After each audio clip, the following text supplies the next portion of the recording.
The honourable member for Dufferin-Caledon. Thank you. Minister, do you know how many Ontarians regularly used a food bank in 2015? The honourable minister. Madam Speaker, I think the member would appreciate by reducing taxes, we're helping all Canadians. The measure we just announced will help 22 million Canadians. Thank you. Minister, the answer is 353,000 Ontarians regularly used the food bank in 2015. How many Ontarians are regularly using the food bank as of today? The honourable minister. Madam Chair, the colleague will be pleased to learn that the tax cut we have offered is going to help 22 million Canadians and a number, obviously, of Ontarians. So I'm happy that he voted in favour of that particular. Honourable member. That question is 1 million. Over a decade of your government and you being a minister, the number of people in Ontario who regularly use a food bank has tripled. It's gone up by almost 700,000. Will you apologize to those 700,000 Ontarians who now must go to a food bank to put food on their table as a result of your government?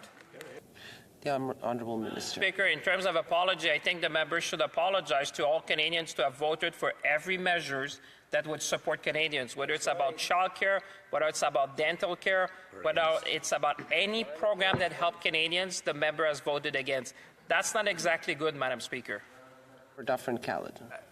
Madam Speaker, his indifference, this minister's indifference to the 1 million Ontarians regularly using a food bank to feed their families, I find quite frankly disgusting. How many Ontarians in 2015 were full-time employed and went to the food bank in 2015? The honourable minister. Madam Speaker, one thing that every member in this House should be careful is about being authentic. When you vote against measure that helps the people you represent, you cannot stand in this House and do moral to other members. The member has voted against measure to help Canadians, and he knows that very well. Member. He doesn't know the answer to the question. He can just say it. We're talking about people that have to go to a food bank. That's their track record. The answer is 8%. The question is, how many Canadians using a food bank regularly now are full-time employed in 2025 as opposed to 2015? The honourable minister. Madam Speaker, I'm sure the people watching at home tonight are wondering, what is he going to tell to the people using the food bank why he voted against program to help them? That's really the question that people watching at home are asking tonight. Honourable member. Madam Chair, these programs were in place for the last 10. These programs have been in place, and yet the numbers at food banks keep rising. So the minister knows the number of people using food banks now who are full-time employed is 25%. It is also tripled after 10 years of this government. Will the member apologize to those people who are full-time employed and now must go to a food bank to feed their families? The honourable minister.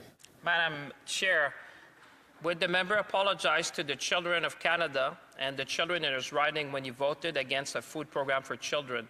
Madam Speaker, when you make allegation in this House, you have to be careful about the answer. He's voted against program to help children. Member. 1 in 3 people in Ontario regularly using food banks are children. Your programs don't work.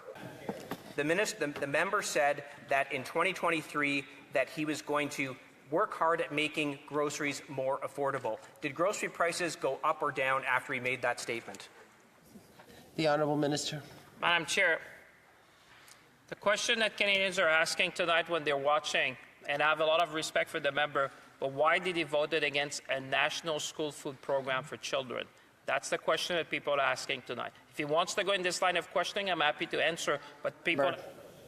Madam Chair, the member knows that grocery prices have gone up every single time since he made that statement, so he either misled Canadians or he was completely incompetent in his job to bring down grocery prices. Which one was it?